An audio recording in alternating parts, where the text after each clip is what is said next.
I wish there was one button I could press that would just make that all happen all at the same time. But there just isn't. One of these days. Did we not bring Nicole back? Okay, never mind. We're just going to roll. She's got some kind of office move thing happening. Hey, everyone. My name is Fraser Cain. I'm the publisher of Universe Today, and this is your Weekly Space Hangout for Friday, December 20th, 2013. The last episode before Christmas. So I guess that's important. Oh, is it Christmas? Yeah. Have you not? Quite sure. Has that not been beating down on you from all media channels at all times? So this week we are going to be talking about adorable Japanese space robots, emergency spacewalks, Morpheus flights, simulated Mars mission, landing on the moon, the opposite of the supermoon, which we are going to get to the bottom of today, the Gaia launch, Apollo 8, and the Earthrise photo, the cool stuff you're going to be able to see in 2014, starless cloud cores, and that is everything. So, joining me this week, we've got Amy Shearer-Tidal. Hello. Who has been raging about Apollo, what, 7 all week? 7. Yeah. Not the one we're going to be talking about today. No. Hope you guys aren't sick of Apollo yet. David Dickinson. Hey. What is your...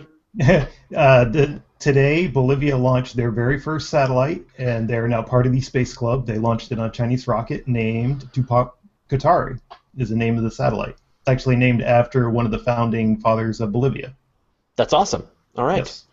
So, and they had a massive party. It was kind of wild to watch the launch. It was kind of cool. How come you didn't put that into the list of stories?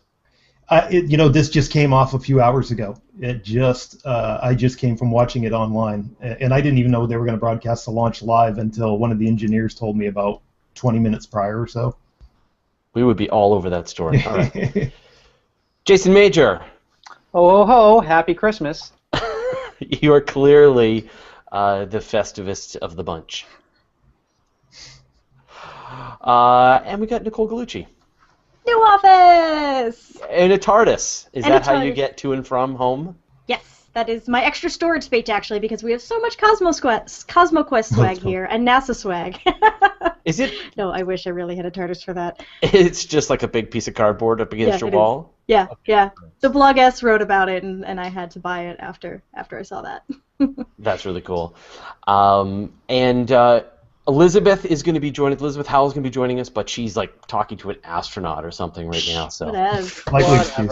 like, yeah. Hold on, guys. I got to talk to an astronaut.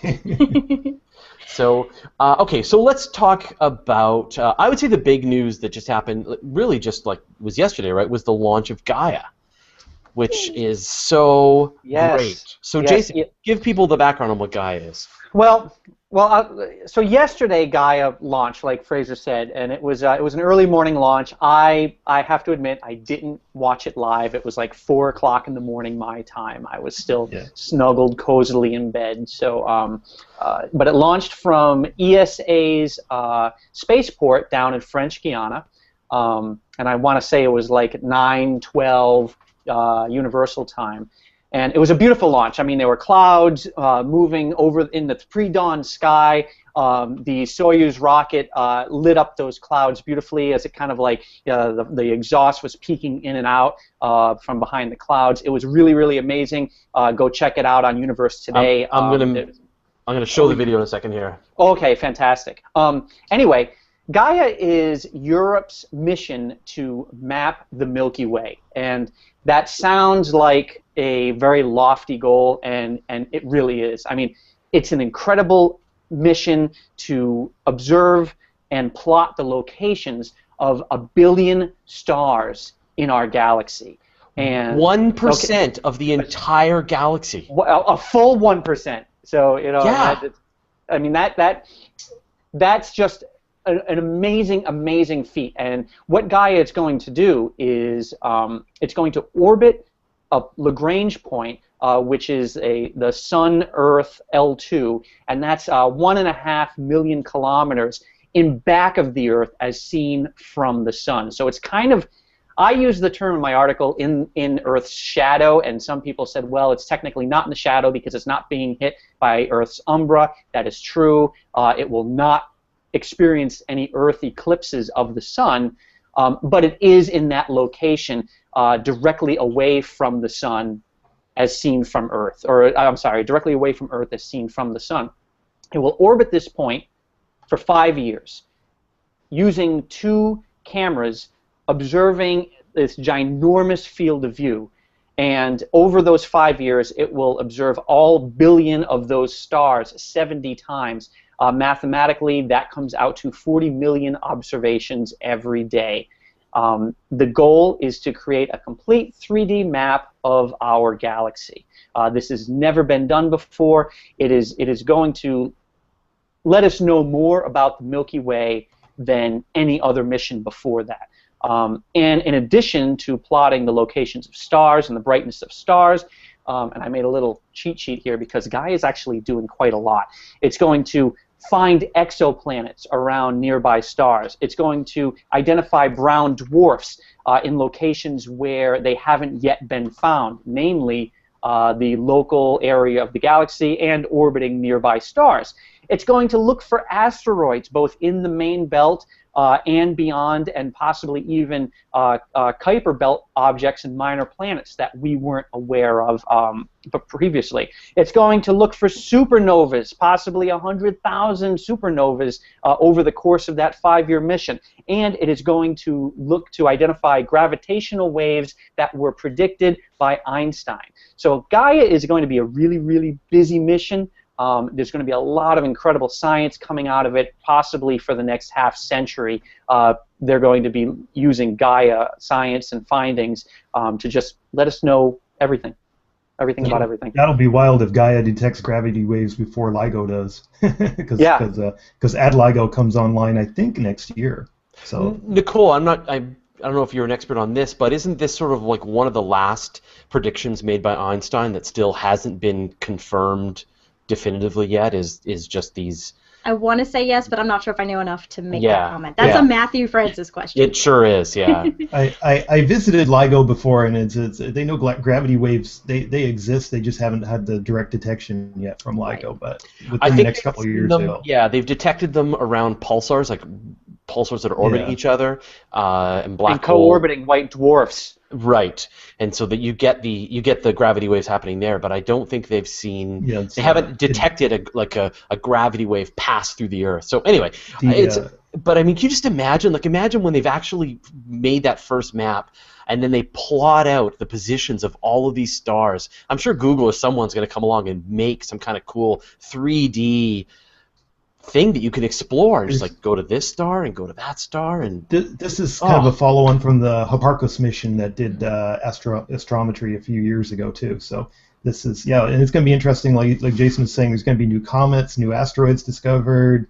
There's a class of asteroids I had never heard of when I was writing about this called Apophili asteroids that orbit within the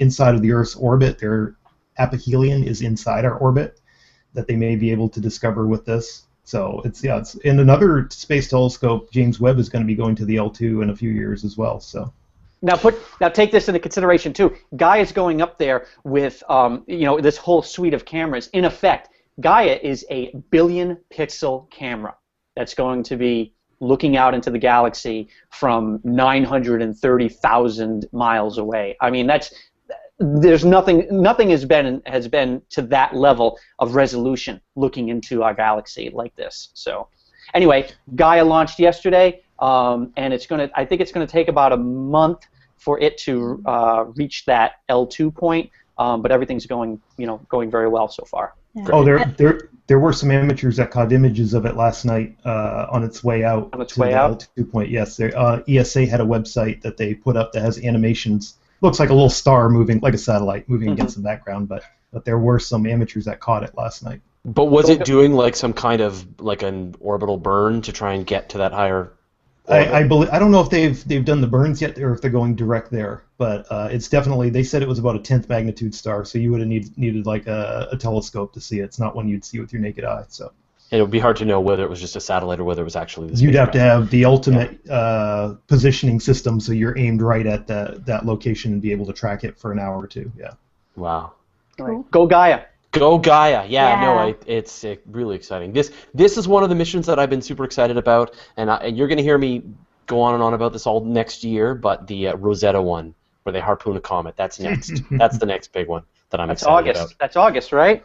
Well, I think it does I think it's in November is when I they think do the harpooning. they just reactivated Rosetta this week, I believe. They woke it up from its slumber. It launched in what, 2003, 2004? I know. I've been following. I've reported this. When Universe Today was just me, I was reporting on this story and the launch and the early stages of the mission.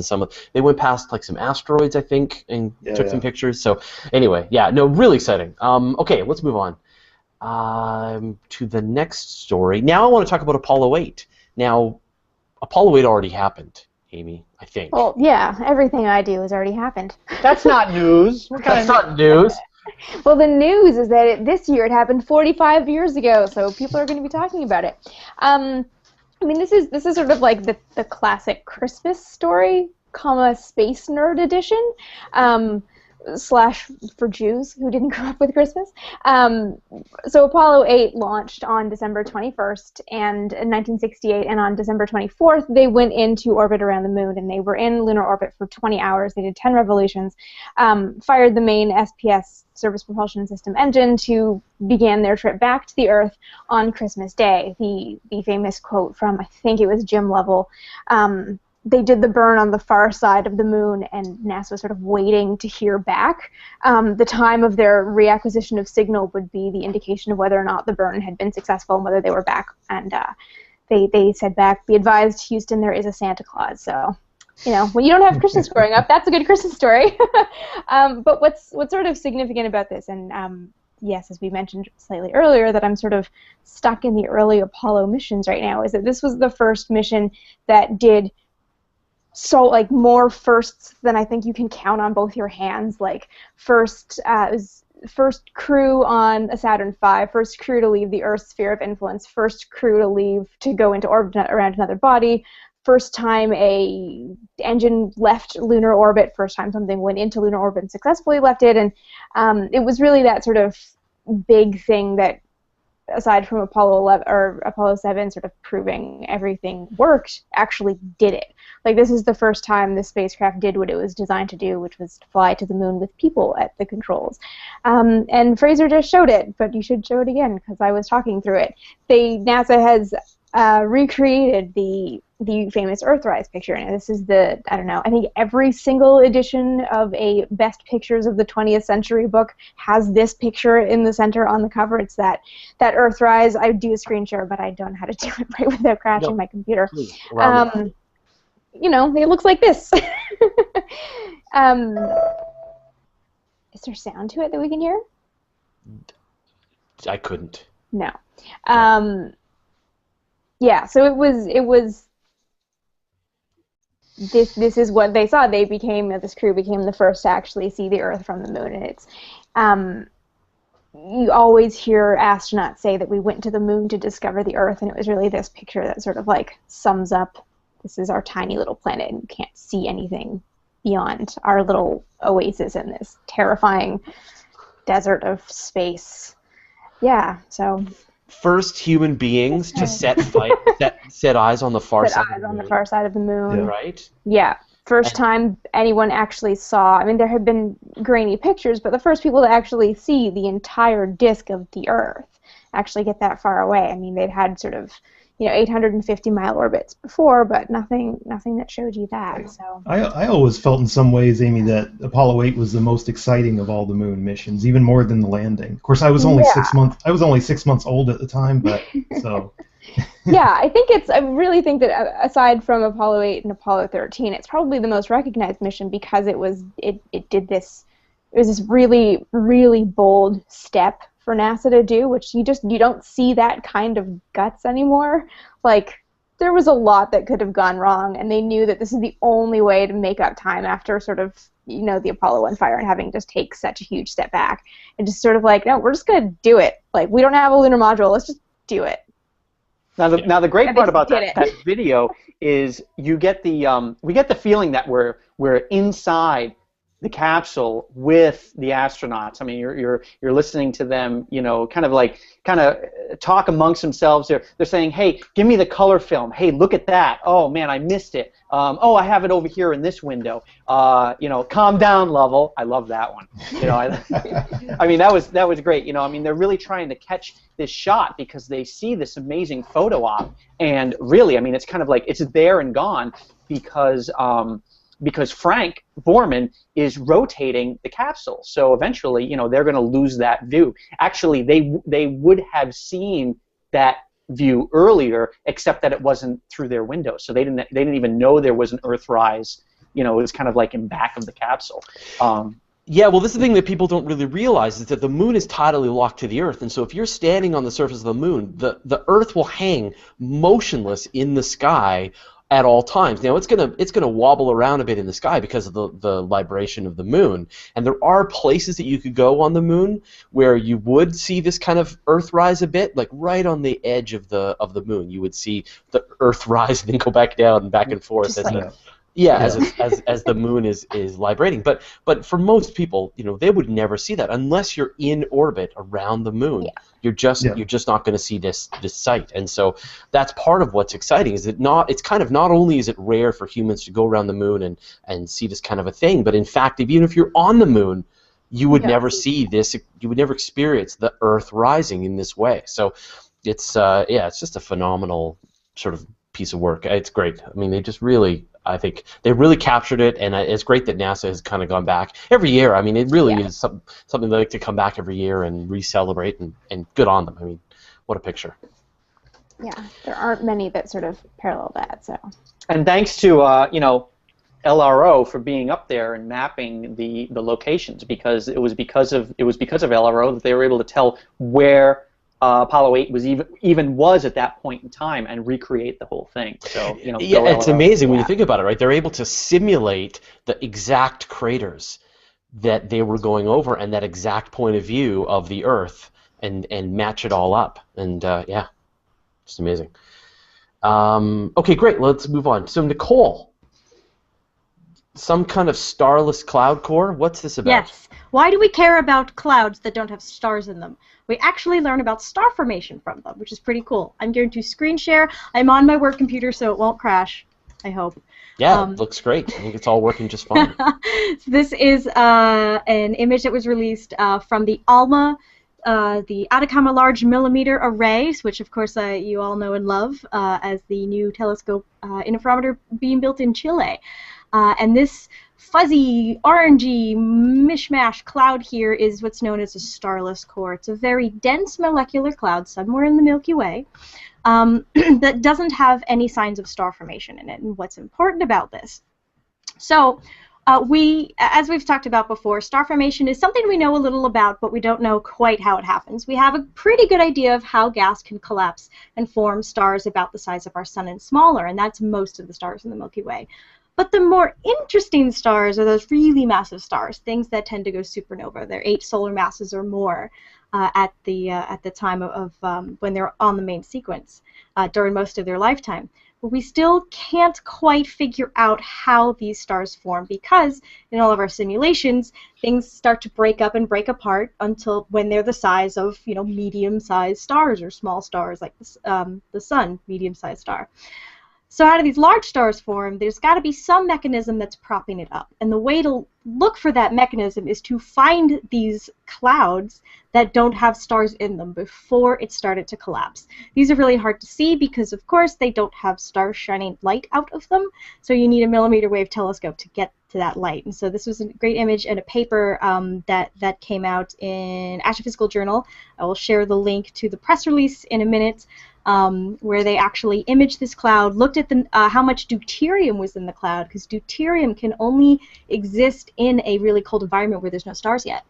So they measured the amount of deuterium, and they speculate that it's the magnetic field that's keeping the gas from completely collapsing into smaller stars, and also the fact that it's a large cloud to start with. So this is the nature-nurture argument. Because it starts in a larger cloud, it has a better chance, they think, of creating larger stars.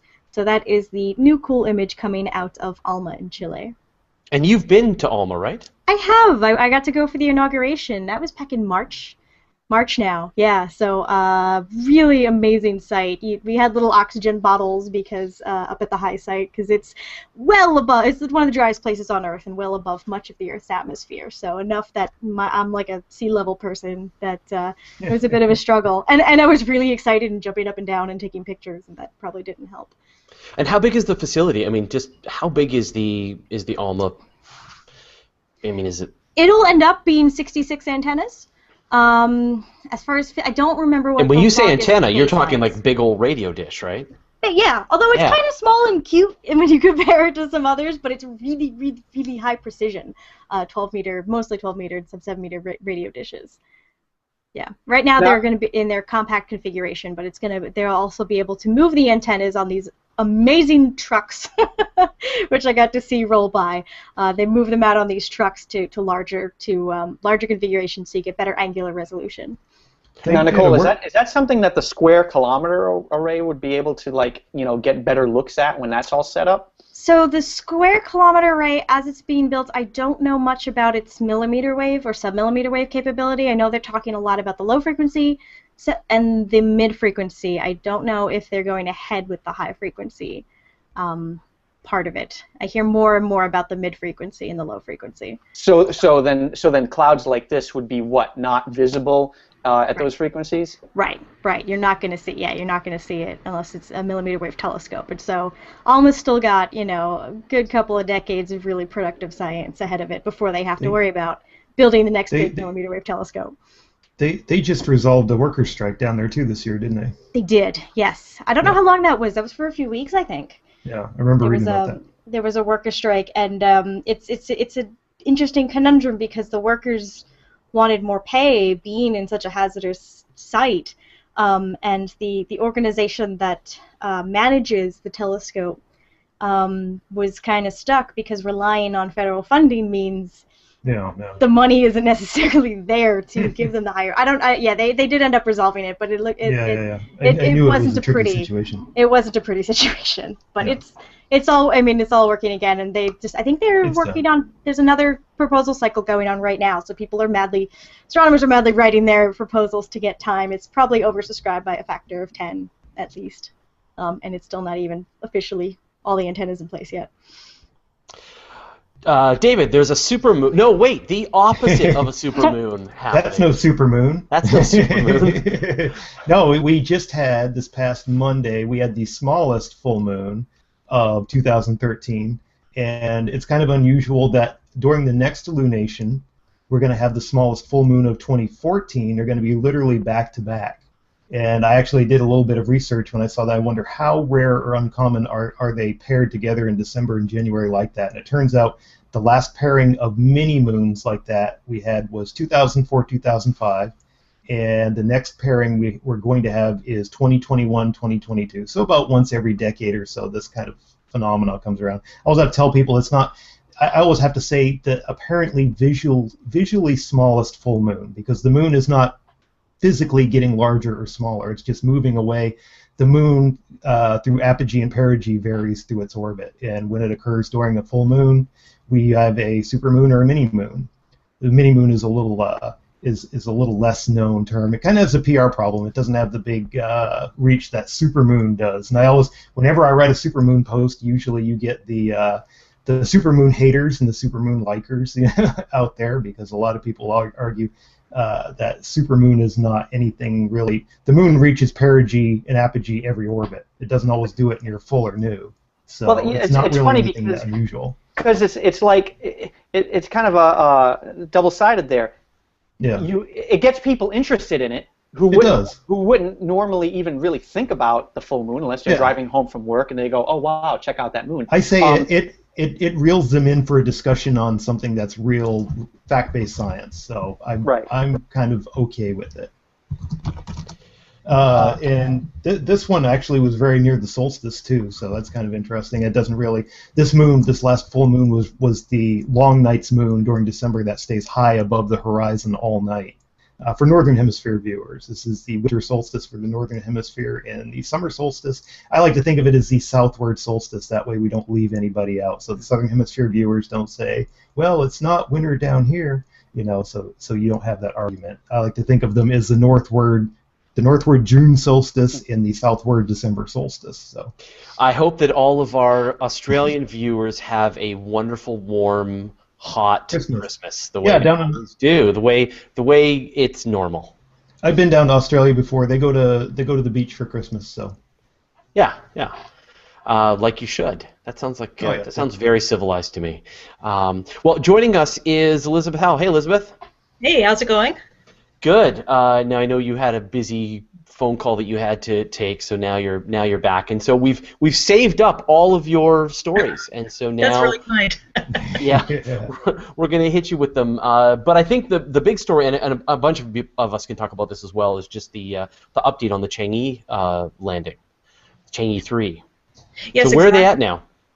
Well, I actually don't have the extreme latest on that, but I know that when they landed, that everything went just as planned. And I don't know if you guys saw that spectacular footage on television that just was played of it coming down and lowering itself to the surface and then actually driving away. And from what I can see, everything has just been going swimmingly. Now, it is going to be hitting a period of blackness in a sort of sense because it's going to be still hot on the lunar surface that they won't be able to operate it normally. So just for the sake of electronics and such, they're going to actually be closing it down for the next couple of weeks just to make sure that it's all safe, and then resume those operations. And the rover should be moving for about 3 months, they say, as planned, although who knows, it could go a lot longer. And the lander's supposed to be there for about a year. Let me see if I can get some video here. It was just amazing to watch that live. I was getting goosebumps. This coming week, they should experience their first sunset for the Sinus Ceridian where they landed, so that'll be interesting. I know they have nuclear generators on it to keep it running for the 2 weeks while it's in darkness, but. And what's really exciting, of course, is all that high-resolution video and other pictures that are going to be coming from the surface. And the interesting thing, too, is they also have an agreement with the International Lunar Observatory. I'm not sure I have that acronym right, but essentially they're a client of Moon Express. And what that group wants to do is to get some telescope images from a small telescope that the Chinese are going to be putting onto the surface of the Moon. And then the idea is it's an MOU, sort of an agreement. And then when Moon Express actually sends its own missions there, which it's hoping to do in 2015 and 2017, then the Chinese would have access to that data. This is astronomical data, to be sure. It's not engineering data. Come on, YouTube. Very cool. I broke YouTube. Hold on, give me a second. I think it was the Apollo 17 astronauts deployed a UV scope on the moon, but it was only for the brief time they were there. This one's going to last for a while. Yeah, exactly. And I would have to go and take a look at the specs, but I would think that'd probably be a little bit more advanced, right? Just given that it's been an ad years later. Right. Now, what's the scope trained on? Is it going to be remote operated, or is it going to be aimed at a certain portion of the sky, or? I don't know what portion of the sky it's going to be trained on. They haven't been giving a lot of information on that. I do know that the rover itself is going to be trying to look at ancient lava flows while running around there. So it should be interesting to see. I'm just related about the science on this because it has been about 40 or so years since we've landed on there, and just think of all the advances we've had in technology since that time. Elizabeth, I know that Laddie was going to do some measurements. Has there been any word from that mission as far as like the dust that Chang'e had stirred up or anything? That looked like kind of a hard landing a bit, didn't it? Look at that! Look at it go!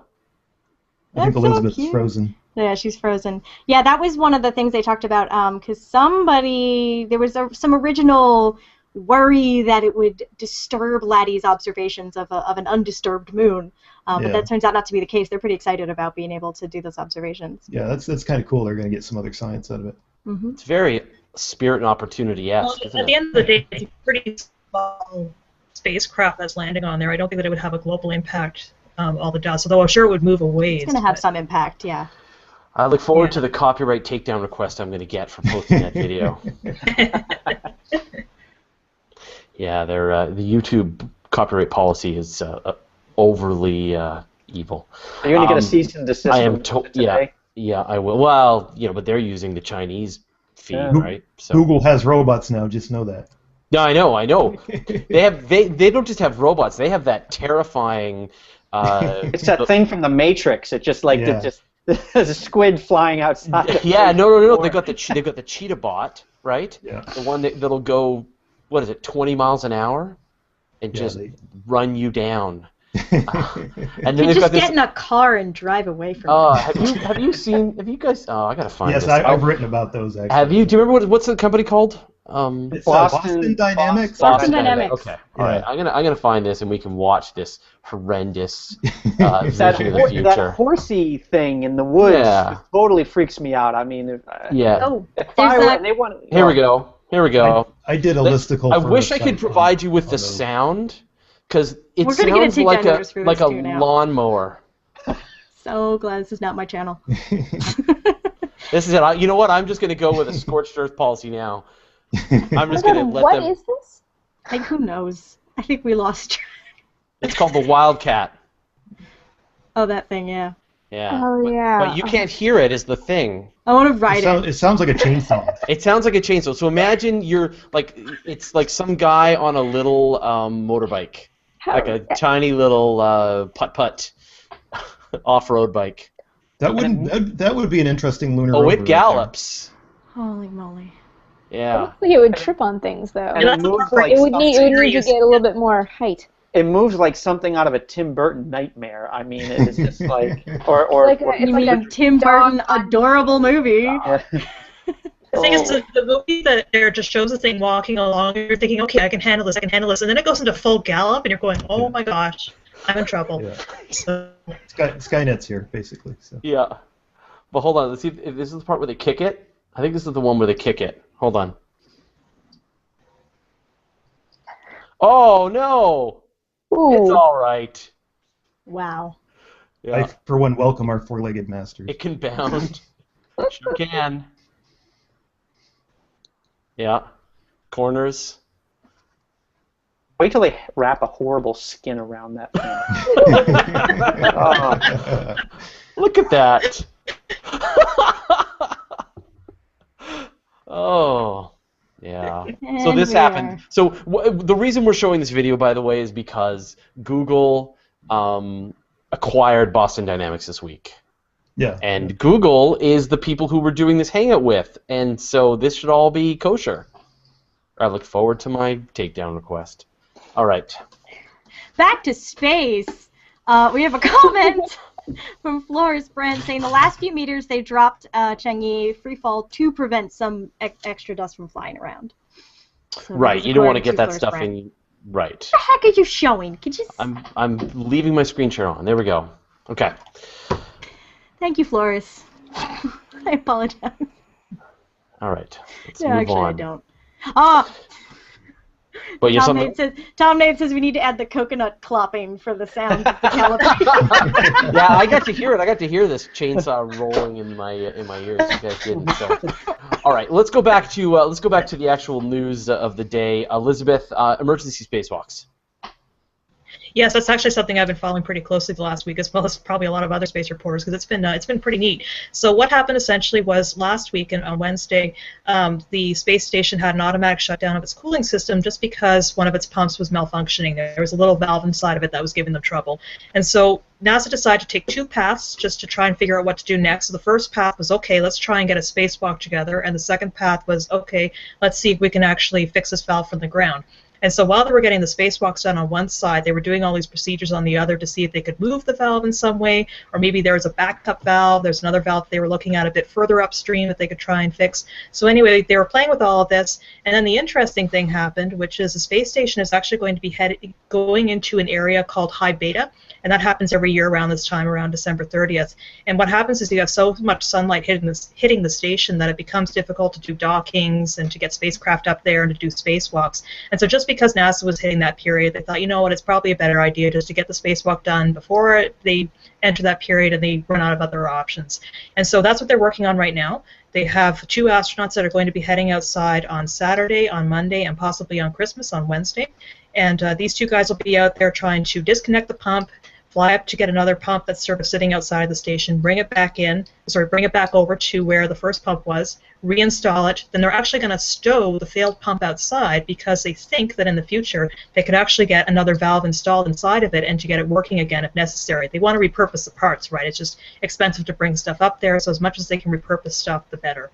So that's what we're going to be watching and just making sure that people are going to be safe out there. Now, the big thing about this actually is that it'll be the very first spacewalk since that big leak back in July. I don't know if you guys remember that, but Luca Parmitano, who's an Italian astronaut, was outside. He was wearing a NASA spacesuit, and then all of a sudden, all this water started coming into his helmet. And so NASA, of course, got him right back to the airlock as fast as they could, and then they spent weeks and weeks and weeks going through the spacesuit trying to figure out what's been going wrong. And so they're still looking at the root cause. They do have some ideas about what happened, and they swapped out some equipment and they put it back in to try and sort of put some new stuff in to just try and get it recalibrated. But in the meantime, they've added 2 key procedures for astronauts to be following while they're out there. The first one is to do what's called a HAP check, it's basically, I forgot the acronym, but it's basically sort of like a sponge that's going to be sitting at the back of their heads and making sure that if any water does come in, it's going to be going into there, so if they feel it starting to soak up, they're going to realize that there's a problem and they can go and tell mission control and they're going to take things from there. The other thing that they've done too is they put a bit of tubing inside there like a snorkel, and that will just give them a backup place to breathe if they do happen to get a lot of water around their face. The snorkel does go to another part of their suit that does get some oxygen. So as long as those 2 things work in as well as they're supposed to, then they do have some backup procedures if the worst decides to happen again. Now, I've heard that the astronauts have a little piece of Velcro in their inside their helmet they can scratch their nose with, too. Yes, exactly, because you can't scratch your nose out there, obviously. If you open up your visor, you're in big trouble. Yeah, exactly. Oh, it would be worth it, I think. So we got a question early on about asking from Stuart Rosenberg, asking why are spacewalks considered so dangerous? They've been doing them for decades. And I think you already gave one great example of how it's still dangerous. Drowning in space. Drowning unexpectedly. But maybe you can comment further on how dangerous they are after all these decades. When you think about it, you're going outside, you're in a little mini spacesuit of your own, and that's really your last line of protection against any kind of problem that's out there. So a few of the things that could be holding you up are, say if you're walking along the station and your spacesuit happens to snag on a piece of metal or something, then you might get into a problem where you have some air leaking from there. You also have issues from radiation, you have issues from meeting solar radiation, the heat that's coming over, you have issues from micrometeorites possibly hitting you, and it also is just really, really hard to do it. It's a lot of hard work. It looks easy because they've been practicing it a lot, but apparently it's just a real exertion out there. And so there's also the concern about astronaut exhaustion. So there are a number of concerns that go into it, and it's really something that in this situation they were looking at. I don't quite want to say as a last resort, but they wanted to see if there was something that was less of a risk to people beforehand, before getting out there. I mean, it's important to think about they have to take all of the components of a spaceship and miniaturize them down and make it available to an astronaut. And so you need all of the things. You need pressurization, you need heating, cooling, radiation shielding, and all the things you have to carry around on your body. And so there's less room for having redundant components, and if things go, if your cooling system shuts off. And they're in there for a long time. I mean, they're out working for 8 hours. About 6 hours, 8 hours, yeah.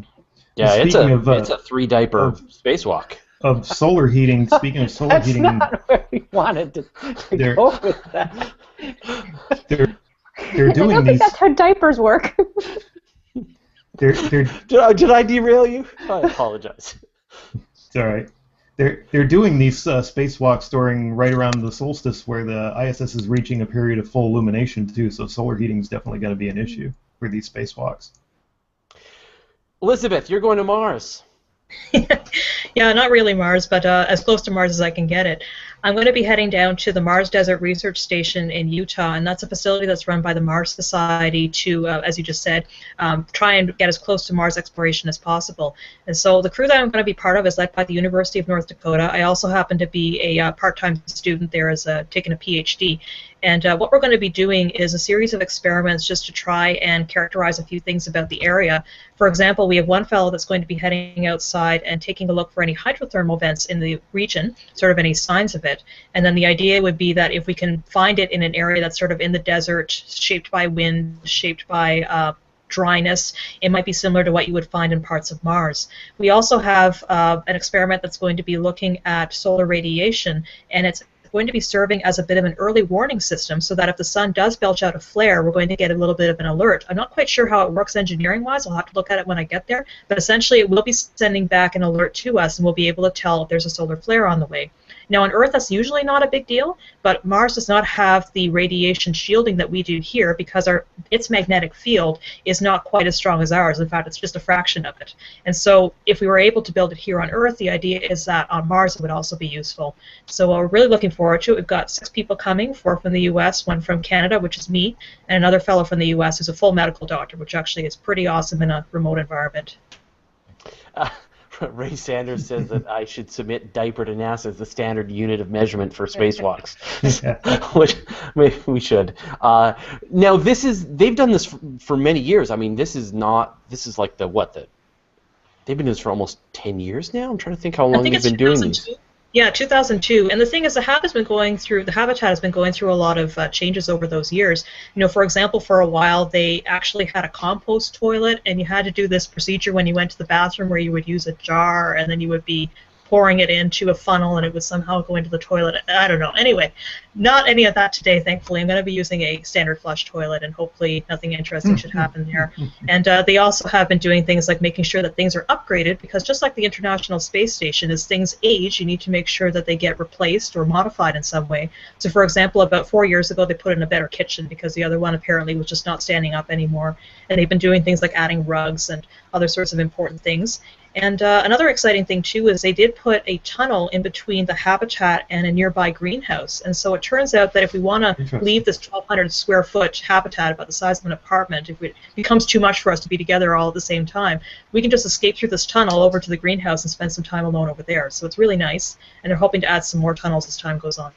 Well, I think the whole concept is fantastic because it's one of these situations where there's so many tiny little things that they need to figure out. Like, does a spork work in a Mars colony? Like, all of the kinds of little things, as you said, where are you going to go to the bathroom? What kinds of sleeping arrangements? What kind of food is going to work? What lasts? How do you prepare it? How do you protect yourself from radiation? I mean, there's so many tiny little minutia that here on Earth, if there's a problem, you just go down to Walmart and buy the replacement. But when you're on Mars, you can't get any more supplies. So to just test out every single possible, just go through the process. Try to live on Mars. Try to live on Mars again. Do it again. Keep going until we think we've ironed out a lot of these problems. So exactly. I think it's great. It's a process really of trying to grab all of these data points over time, and it does take years, and just try and figure out what works from an engineering perspective, also what works from a personnel perspective. You have 6 people crammed in there, and you're going to be learning a lot about human psychology in a short time, in that kind of a situation. So you've got that. And then you also got to make sure that your procedures are right, that the geology that you're doing outside, for example, is going to be working on Mars, because we're going to be actually donning spacesuits, if you can believe it, every time we go outside and trying to run all of our stuff out there. So we're going to be learning how to work in a spacesuit and how to collect experiments and how to pick up rocks, stuff like that. So it really is interesting because we're going to be just one small part of a large set of data that's being funneled into the Mars Society. That way when the time comes, they do have all this information available that they can give to NASA or whoever else is interested in heading in that direction. Would you go to Mars if you could? Yes, but not the one-way trip. Not the one-way trip? No. Not the one-way trip, the return trip. A show of hands. Who would sign up for a Mars mission? David? Only David. I would. Yeah? Would you? Am I coming back? Are you coming back? Yeah, no, you get to come back. If I get to come back, then yeah. On Mars. You're on the surface of Mars and you get to come back. Yeah. Yeah? All right. I'm not going with is it Dutch or Danish TV company? Yeah. Us older folks would die of radiation or natural causes before radiation exposure. Yeah, there's like an additional 5% exposure of radiation, like cancer risk for doing a year-long mission. Don't worry about it. You'll be fine. Just old age would get me first. So. No way. No way. You'd be traveling fast, time dilation. You come back and it would be millions of years into the future. Yeah, you come back millions of years. Planet of the Apes. Yeah, exactly. It'd be like, because Nicole's got that TARDIS in the background, so I mean she can help you out. Yeah. No problem. Okay, so I'm going to share a picture here, and this is the picture that Nancy fired my way, and it's the supermoon and the mini-moon. Oh, cool. Very That's cool. it. So you know what? Mini moon. That's it. I'm calling it mini moon. Mini moon. Yeah, me too. I considered Bizarro Moon, but then I thought, wouldn't the Bizarro Moon be like shaped like a cube? I think from the old Superman comic. Yeah, well, and also, Bizarro, that's a DC copyright. Then we would take down get the requests. Yeah, exactly. So now, Mini Moon, somebody... it has a movie reference, I think. Yeah, it does. But I think it's good. So I need you all to vow that from here on out, you will refer to the smallest full moon of the year as the mini moon. Do you all promise? I will hereby refer to... All right, everyone watching, this is it. This is how we start a meme. Okay. Somebody get a wiki up. Apparently this is a Sailor Moon character. Mini moon? Mini moon? Perfect. Maybe? Really? I don't... Sailor Mini Moon? I don't know. Put a little skirt on it. No, the Japanese Put the big things. long Threw it in Twitter, and this is what and Google, and this is what I got. Yeah? Well, perfect. Then it's not... no one's Mike claiming Says it, so... Usagi, Small Lady Serenity. What? All right. Well, we will drive this forward as a thing. Sailor So Chibi Moon. Okay, done. there you go. The mini moon. We will report on it every year. We'll see how it works. Okay, cool. Well, I think you had posted the Morpheus flights, Elizabeth. You were mentioning that. We've just got a few more minutes, so do you want to just quickly mention that? Yeah, I'll just mention that real quick. So NASA has this test bed essentially to make sure that they know a lot about landing vertically and taking off vertically, because that's something that's useful not only here on Earth but also on other planets, of course. And so they have something that's called the Morpheus lander, and gradually over the last few months it's been rather exciting because we've seen it going from just a small flight to a bigger flight and then take the tether off and actually do a free flight. And in the past week, they've actually done 2 of these flights, and both of them have gone, at least from a preliminary sense, very, very successfully. The last flight that they just had a couple of days ago actually landed within 3.5 inches of its target, from what I heard. So they're quite excited. They'll have to take a look at the data just to make sure that engineering-wise everything worked out perfectly, but it sounds like the team is very excited so far. Awesome. Cool. Okay, well, why don't we wrap this up so you can go off and enjoy your holiday. Before we do, though, I want to find out interesting things that are going to be happening. Amy, share title. What's coming up? More stuff on Apollo 7 and Apollo 8 from me. Yeah, one of my things, if you feel like reliving or living for the first time some bits and pieces of Apollo 8, I've decided for funsies just to live tweet some of the most important mission events and put it up with good pictures and anything that I've sort of dug out, because I've been spending so much time in various Apollo online archives lately. So I'll be doing that on Twitter for entertainment for myself over Christmas. When does it start? No, this is amazing. When does this start? I think it's 4:53 in the morning Eastern time tomorrow is crew ingress. And how long will this go on for? Until the 27th. I'm not doing every single thing because I have to see my family or my mother will kill me, but major mission events and anything that sort of has any good footage that's available on YouTube or like really great pictures and stuff, just as a way to sort of make it fun again, because it's such a good mission and this seemed like a fun way to do it. So find me on Twitter and I'll be doing that for the next 6 I think you're onto something. I think that's, because we didn't have Twitter back in the day when these missions were happening, and so this is the way we currently experience these missions.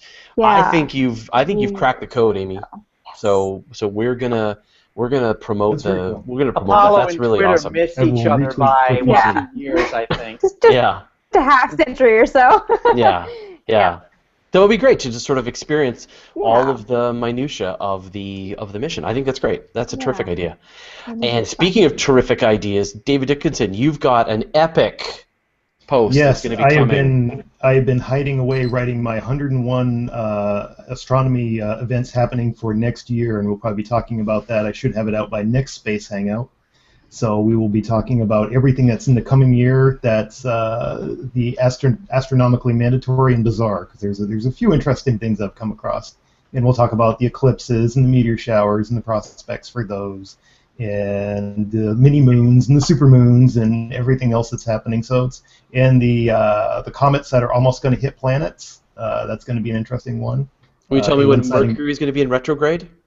Oh yeah. I usually don't to laundry list because it would be like that would make the post twice as long to just list all the because Mercury spends like 75% of its time in retrograde anyway. So that has got to explain all the bad luck then. I have the eye toward. There's some mandatory events like the eclipses, but I also try to throw in some bizarre stuff that you'll only see on this post. So.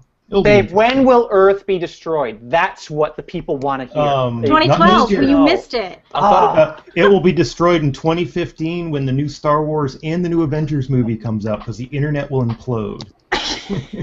The density, that's true. You can imagine so much information will be passing along on the internet that it will collapse into a black hole, and they will drop into the Earth, and they will be immediately rocketed back to the 17th century. Yeah. So it will be information density. Yeah. The internet will become a neutron net, and it will be so a spoonful will just It'll gain self-consciousness. What's a neutron net?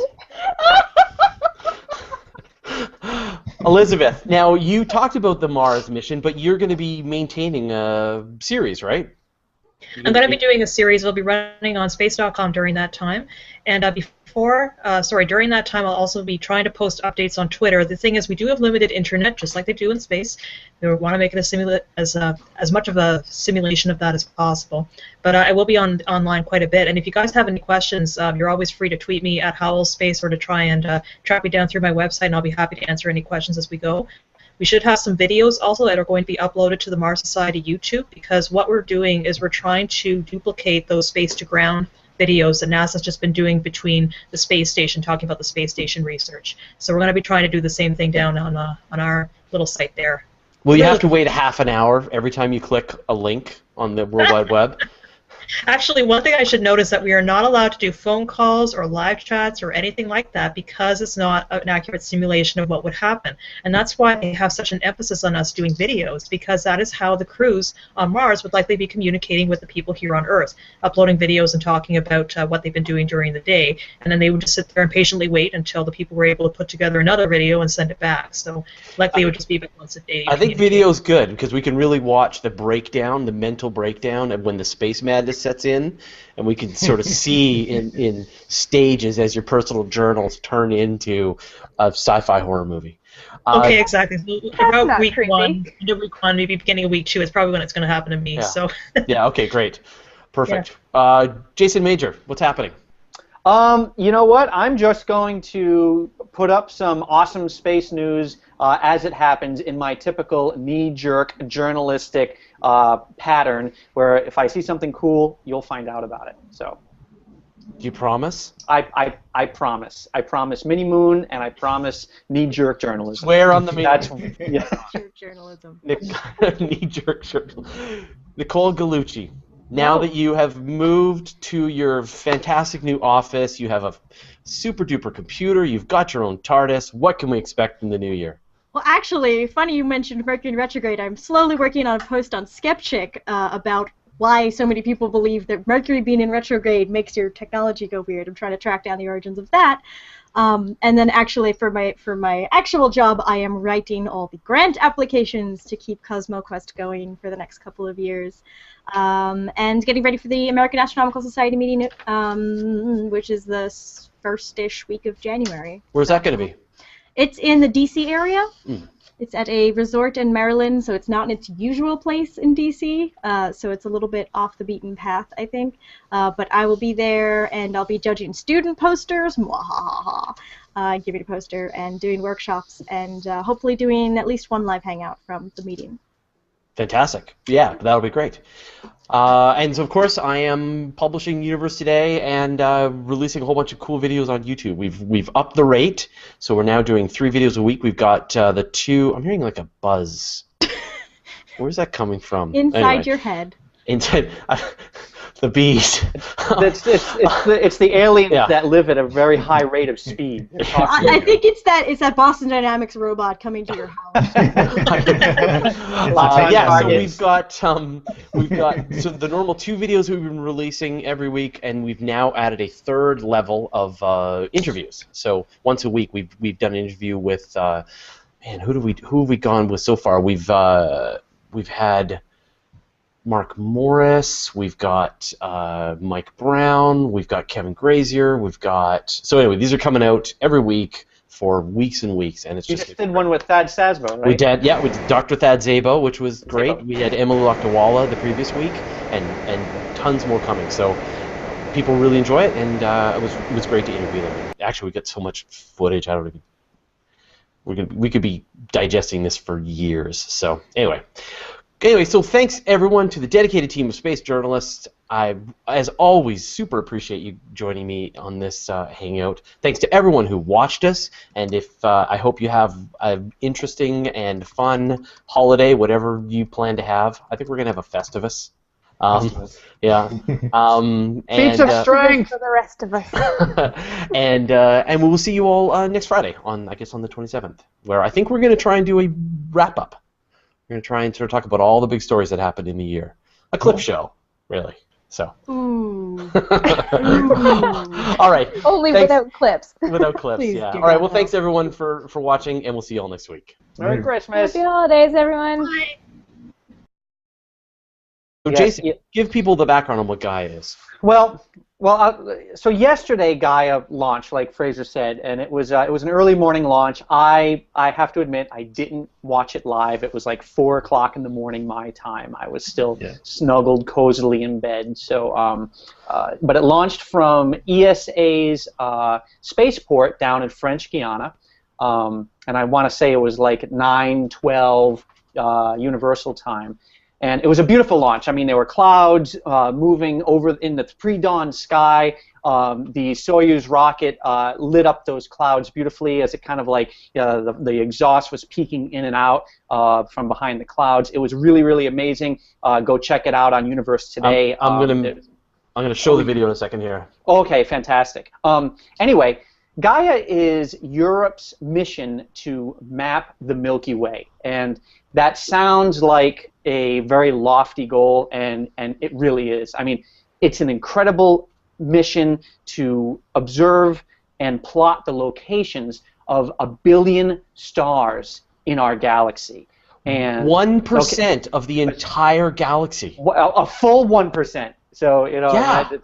I mean that's just an amazing feat. And what Gaia is going to do is it's going to orbit a Lagrange point, which is the Sun-Earth L2, and that's 1.5 million kilometers in back of the Earth as seen from the Sun. So it's kind of, I use the term in my article, in Earth's shadow, and some people said, well, it's technically not in the shadow because it's not being hit by Earth's umbra. That is true. It will not experience any Earth eclipses of the Sun, but it is in that location directly away from the Sun as seen from Earth, or I'm sorry, directly away from Earth as seen from the Sun. It will orbit this point for 5 years using 2 cameras observing this ginormous field of view. And over those 5 years, it will observe all 1 billion of those stars 70 times. Mathematically, that comes out to 40 million observations every day. The goal is to create a complete 3D map of our galaxy. This has never been done before. It is going to let us know more about the Milky Way than any other mission before that. And in addition to plotting the locations of stars and the brightness of stars, and I made a little cheat sheet here because Gaia is actually doing quite a lot. It's going to find exoplanets around nearby stars. It's going to identify brown dwarfs in locations where they haven't yet been found, namely the local area of the galaxy and orbiting nearby stars. It's going to look for asteroids both in the main belt and beyond, and possibly even Kuiper belt objects and minor planets that we weren't aware of but previously. It's going to look for supernovas, possibly 100,000 supernovas. I wish there was one button I could press that would just make that all happen all at the same time. But there just isn't. One of these days. Did we not bring Nicole back? Okay, never mind. We're just gonna roll. She's got some kind of office move thing happening. Hey everyone, my name is Fraser Cain. I'm the publisher of Universe Today, and this is your Weekly Space Hangout for Friday, December 20th, 2013. The last episode before Christmas. So I guess that's important. Oh, is it Christmas? Yeah. Have you wasn't quite sure. Has that not been beating down on you from all media channels at all times? So this week we are going to be talking about adorable Japanese space robots, emergency spacewalks, Morpheus flights, simulated Mars mission, landing on the moon, the opposite of the supermoon, which we are going to get to the bottom of today, the Gaia launch, Apollo 8, and the Earthrise photo, the cool stuff you're going to be able to see in 2014, starless cloud cores, and that is everything. So, joining me this week, we've got Amy Shiratitle. Hello. Who has been raging about Apollo, 7 all week? 7. 7. Yeah. Not the one we're going to be talking about today. No. Hope you guys aren't sick of Apollo yet. David Dickinson. Hey. What is your...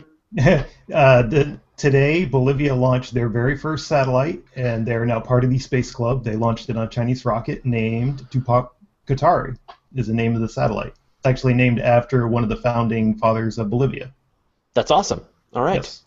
So, and they had a massive party. It was kind of wild to watch the launch. It was kind of cool. How come you didn't put that into the list of stories? This just came off a few hours ago. I just came from watching it online, and I didn't even know they were going to broadcast the launch live until one of the engineers told me about 20 minutes prior or so.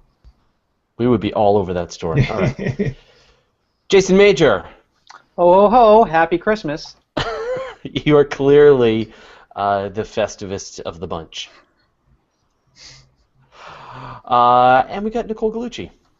New office! And a TARDIS. Is And that a how you TARDIS. get to and from home? Yes, that is my extra storage space, actually, because we have so much CosmoQuest swag here, and NASA swag.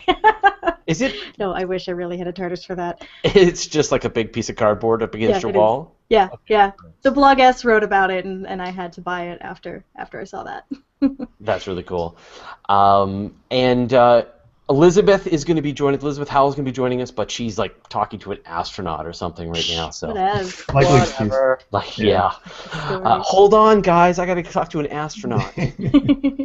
So, okay. So let's talk about. I would say the big news that just happened, really, just like was yesterday, right? Was the launch of Gaia, which is so great. So over the course of that 5-year mission, and it is going to look to identify gravitational waves that were predicted by Einstein.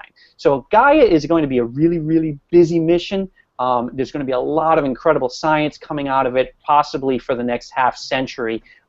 They're going to be using Gaia science and findings to just let us know everything. Everything about everything. That'll be wild if Gaia detects gravity waves before LIGO does, because Ad LIGO comes online, I think, next year. So Nicole, I don't know if you're an expert on this, but isn't this sort of like one of the last predictions made by Einstein that still hasn't been confirmed definitively yet? Is just these? I want to say yes, but I'm not sure if I know enough to make that comment. That's a Matthew Francis question. It sure is, yeah. I visited LIGO before, and they know gravity waves. They exist. They just haven't had the direct detection yet from LIGO. But within the next couple of years, they will. Yeah, they've detected them around pulsars, like pulsars that are orbiting each other, and black hole. Co-orbiting white dwarfs. Right, and so that you get the gravity waves happening there, but I don't think they've seen. Yeah, they haven't detected a gravity wave pass through the Earth. So anyway, but I mean, can you just imagine when they've actually made that first map, and then they plot out the positions of all of these stars. I'm sure Google or someone's going to come along and make some kind of cool 3D thing that you can explore, just like go to this star and go to that star, and this is kind of a follow-on from the Hipparcos mission that did astrometry a few years ago